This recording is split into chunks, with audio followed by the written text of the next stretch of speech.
कि वैशाख मास बहुत पुण्य को देने वाला है। कि एक प्राचीन समय में कहे राजा, एक पूर्व समय की बात है कि एक बुद्धिमान श्री रामचंद्र भगवान ने महर्षि वशिष्ठ से यही बात पूछी थी जो आज आप मुझसे पूछ रहे हैं। और वशिष्ठ जी ने श्री राम को जो कुछ बतलाया था, सो हे राजा, आज मैं वही प्रसंग वही कथा मैं तुम्हें बतलाता हूँ। आप एकाग्रचित्त होकर के श्रवण कीजिए, क्योंकि ये वैशाख मास के शुक्ल पक्ष की जो एकादशी है, या शुक्ल पक्ष की एकादशी हर कार्य को पूर्ण करने वाली, हर कामना को पूर्ण करने वाली। श्री रामचंद्र भगवान की भी इस एकादशी के ही द्वारा मनोकामना पूर्ण हुई थी। तब श्री राम ने कहा कि हे भगवान, जो समस्त पापों का नाश कर दे, समस्त पापों को जो भस्म कर दे और समस्त प्रकार के जितने भी दुख हैं, इन दुखों का जो निवारण कर दे, सो कृपया करके मुझे वह व्रत बतलाने की कृपा कीजिए। कौन सा ऐसा व्रत है? वह उत्तम व्रत मैं आपके मुखार वृत्त से श्रवण करना चाहता हूँ। आप कृपया करके मुझे बतलाइए, पापों का भी नाश हो जाए और दुखों का भी नाश हो जाए।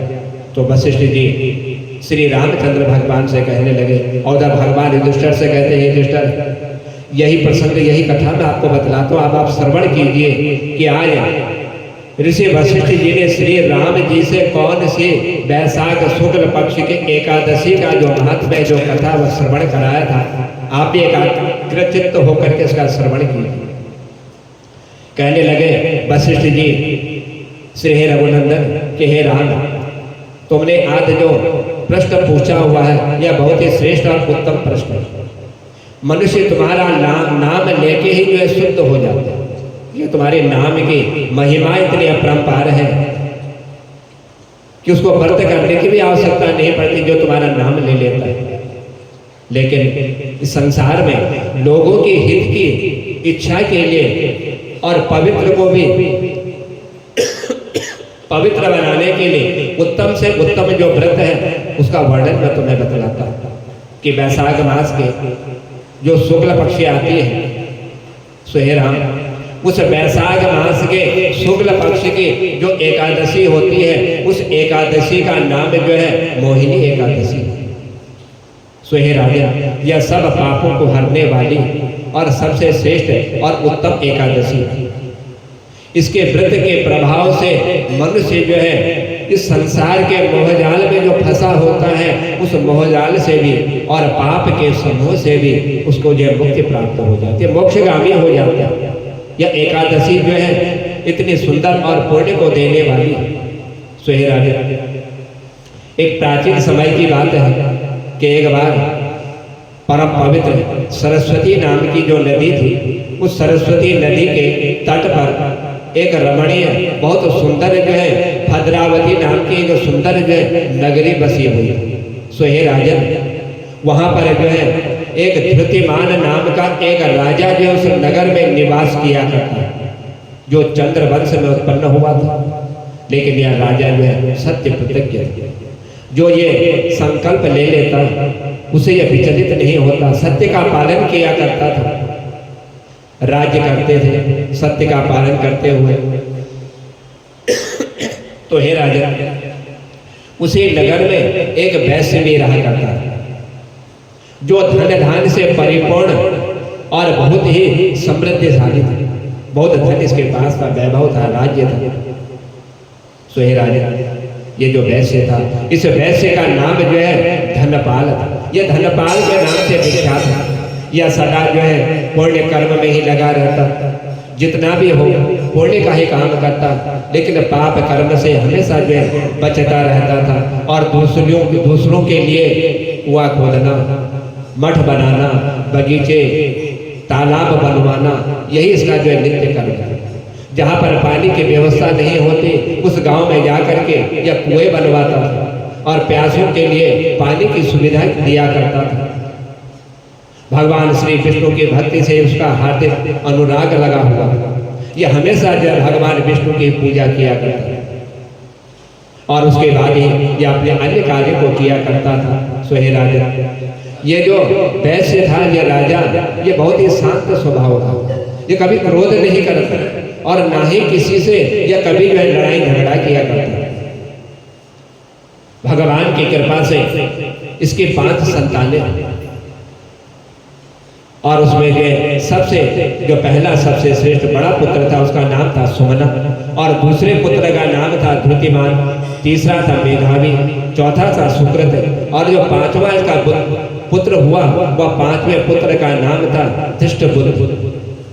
यह 5वां से वैश्य राजा का जो पुत्र था इसने अपने जीवन में कभी भी पुण्य कर्म नहीं किया। जब से इसको होश आया तब से इसने जो है नित्य या पाप कर्म में ही अपना जीवन व्यतीत किया करता था। कभी भगवान की सेवा नहीं करता, भगवान कभी पूजा नहीं करता, जुआ खेलता, दुर्व्यसनों में पड़ा रहता।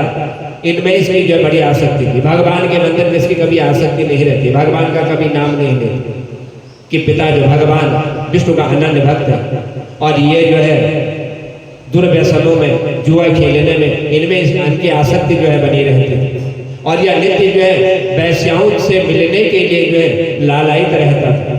यही इसकी ऐसी बुद्धि थी। तो उसकी बुद्धि ना तो देवताओं में लगती थी, ना भगवान की पूजा में लगती थी और ना ही यह जो है अपने पितरों का और ब्राह्मणों का यह सत्कार किया करती। पाप में ही इसकी बुद्धि जो हमेशा लगा करती थी। सोए राजा यह दुष्ट आत्मा अन्याय के मार्ग पर चल करके इसने जो है अपने पिता का सारा धन जो है समाप्त कर। सोहे राजा एक दिन की बात है जब इसने अपने पिता का सारा धन समाप्त कर दिया तो एक दिन यह जो है वैश्या के गले में बांह डाले हुए एक चौराहे पर गांव वालों ने इसको जो है घूमते हुए देख लिया और जब घूमते हुए देखा तो जाकर के किसी ने इसके घर में जाकर के पिता से यह शिकायत कर दी कि तेरा पुत्र जो सबसे छोटा पुत्र है वह जो है वैश्या के गले में हाथ डाले हुए चौराहे पर जो है भ्रमण कर रहा है। आज अपने 5वें पुत्र की ऐसी दशा को देख करके पिता को बड़ा दुख प्राप्त हुआ। सोचा पिता ने कि मैंने जीवन भर जो है पुण्य कर्म किया, कभी किसी की बुराई नहीं करी, भगवान की मैंने सेवा करी, भगवान का नाम लिया, लेकिन आज मेरे से 5वें पुत्र ने जो है मेरा सब कुछ मान सम्मान जो है समाप्त कर दिया। बड़ा क्रोधित हो गया। तब पिता ने अपने चौथे पुत्र को जो घर से निकाल दिया। जो ही पिता ने पुत्र को घर से निकाला तो उसके बंधु बांधव भाइयों ने भी जो है अपने से भाई का जो है परित्याग कर दिया। आज पिता से भी वंचित हो गया और भाइयों से भी वंचित हो गया। बड़ा दुखी हुआ, दिन रात दुख भोगने लगा और यह नित्य जो है शोक में ही डूबा रहता था। सोचता था कि मेरे भाइयों ने, मेरे पिता ने मुझे त्याग दिया, अब मैं किसके सहारे मैं जीवन यापन करूंगा। जहां भी जाता है इसको कष्ट प्राप्त होगा। यह एक पल भर के लिए भी जो है सुख इसको प्राप्त नहीं हुआ करता। यह नित्य इधर उधर भ्रमण करने लगा, भटकने लग गया। सोहे राजा एक दिन किसी समय इसके पिता के कर्म के द्वारा या इसके भाग्य में कोई ऐसा पुण्य उजागर हो गया कि उस पुण्य के उजागर होते ही महर्षि कौंडिल्य के आश्रम पर यह पहुंच गया। और जब महर्षि कौंडिल्य के आश्रम पर पहुंचा, इसको मालूम नहीं था कि मैं आज जो है जिस ऋषि के आश्रम पर पहुंचा हुआ हूं, इस आश्रम में पहुंचने पर यह महीना कौन सा है? वो वैशाख का महीना था। भगवान की कृपा थी। आज वैशाख के महीने में ऋषि के आश्रम में इसने प्रवेश किया। उस तपोधन कौंडिल्य जो ऋषि से यह गंगा में स्नान करके जब अपनी कुटिया में विराजमान हुए तो धृष्टबुद्धि शोक के भय से पीड़ित होकर के मुनिवर कौंडिल्य के पास गया और वहां जा करके हाथ जोड़ करके आज ने विनय करे, ऋषि से प्रार्थना करने लगा और खड़ा हुआ। कहा कि हे ब्रह्मन, मुझ पर आप दया कीजिए और इतना ही नहीं, आप तपस्वी हैं। मेरे जो दुख है भाग्य में, इस दुख को दूर करने का कोई व्रत हो, कोई दान हो या कोई पुण्य कर्म हो तो उसका मुझे उपाय बतलाने की कृपा की, जिससे मेरे पुण्य के प्रभाव से मेरी मुक्ति हो जाए। इस संसार में मैंने जो है बहुत दुख प्राप्त कर लिया, न जाने विधाता ने मेरे भाग्य में ऐसा क्या लिख दिया कि मैंने जन्म से लेकर के कभी भी भगवान के नाम का स्मरण नहीं किया। पिता का सारा धन समाप्त कर दिया। मेरे पिता भगवान की शरण में भगवान का भजन कीर्तन किया करते थे। सदमार्ग के द्वारा धन ला करके हमारा लालन पालन करते थे, और मैंने वही अपने पिता का धन जो है बुरे मार्ग में सब कुछ समाप्त किया। आज इस दुष्ट बुद्धि की ऐसी बातों को सुन करके कौंडिन्य ऋषि कहने लगे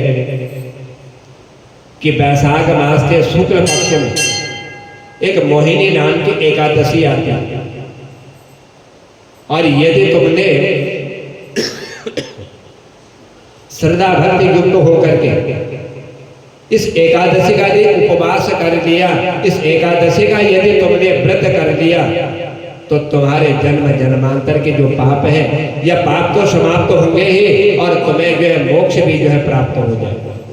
क्योंकि ये मोहिनी जो एकादशी है, मोहिनी एकादशी के उपवास करने से प्राणियों के अनेक जन्म जन्मांतर के जो पाप होते हैं वह पाप सब जो है नष्ट हो जाते हैं, समाप्त हो जाते हैं। इसलिए श्रद्धा भक्ति युक्त होकर के इस मोहिनी एकादशी का व्रत करो। इसी एकादशी के द्वारा तुम मोक्षगामी होंगे, तुम्हारे पाप समाप्त हो जाएंगे, और यदि भगवान की कृपा हुई तो तुम्हारे भाई, तुम्हारे पिता फिर तुम्हें जो है घर पर तुमको अवश्य ही बुलाएंगे। इसलिए तुम श्रद्धा भक्ति युक्त होकर एकादशी का उपवास।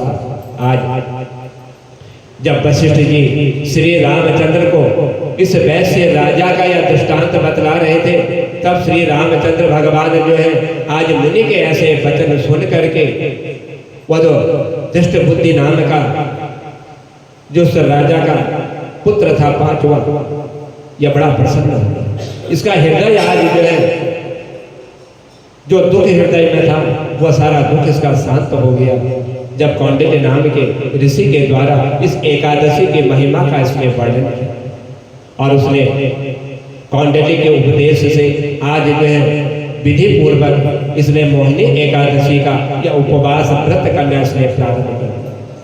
जैसा जैसा कौंडिन्य ऋषि ने बतलाया था उसी विधि विधान के अनुसार इसने इस एकादशी का उपवास किया। सो हे राजा, ये जो मोहिनी नाम की ये एकादशी है, यह एकादशी मनुष्य के समस्त कार्यों को पूर्ण करने वाली, मन को मोहने वाली है। इसलिए हे राजा, इस व्रत के करने पर आज यह राजा का पांचवा जो पुत्र था, जो पापी था, इसकी बुद्धि जो शुद्ध हो गई, निष्पाप हो गई। और निष्पाप होकर के जब उसने अपने शरीर को त्यागा, इसके प्राण समाप्त हुए, तो यह जो है गरुड़ पर विराजमान होकर के भगवान वहां पर विराजमान हुए, और विराजमान होकर के अपने विमान पर आज इसको लेकर के विष्णु लोक की ओर जो है इन्होंने प्रस्थान कर दिया। इसलिए हे राजा, यह जो एकादशी है, यह एकादशी ऐसे फल को देने वाली है। जिसने श्रद्धा भक्ति युक्त होकर के इस एकादशी का उपवास कर लिया, इस एकादशी का नियम पूर्वक जो है जिसने पालन कर लिया, और वह मनुष्य जो है इस लोक में सुख भोग करके वह भी इसी तरह जो है वैकुंठवासी हो जाता, भगवान के परम धाम को वह प्राप्त कर लेता। आज ऋषि कहने लगे कि हे रघुवंशी, कि हे राम, यह जो एकादशी है, जिस एकादशी का मैंने तुम्हें उस राजा के पुत्र का जो चरित्र वर्णन करवाया था, यह एकादशी ऐसे ही जो है पापों को नष्ट करने वाली, और एकादशी के व्रत करने वाला, इस एकादशी की कथा श्रवण करने वाला मनुष्य जो है इस लोक में सुख भोग करके वह भी जो है भगवान के वैकुंठ धाम को प्राप्त करने का मार्ग जो है सुलभ कर लेता है। इसको जो पढ़ लेता है या श्रवण कर लेता है, उसको जो है 1000 गौदान का फल जो है उसको प्राप्त हो जाता है। इसलिए हे राजा, आपने जो कुछ मुझसे एकादशी का जो वर्णन पूछा था, यह सब मैंने आपको बतलाया, क्योंकि एकादशियां जो है मनुष्य के पाप को नष्ट करने वाली और वैकुंठ धाम प्रदान करने वाली ये समस्त एकादशियां, और एकादशियों का जो नियम है वह समस्त एकादशियों एक ही नियम है। श्रद्धा भक्ति युक्त होकर के आज उस राजा के पुत्र ने इस एकादशी का उपवास किया, मोक्षगामी हो गया। इसी तरह यदि कोई श्रद्धा भक्ति युक्त होकर के इस एकादशी का यदि व्रत कर लेता है तो मनुष्य भी जो है इस लोक में सुख भोग करके और अंत में भगवान के सुंदर वैकुंठ धाम में जाने का उत्तम फल जो है इसको प्राप्त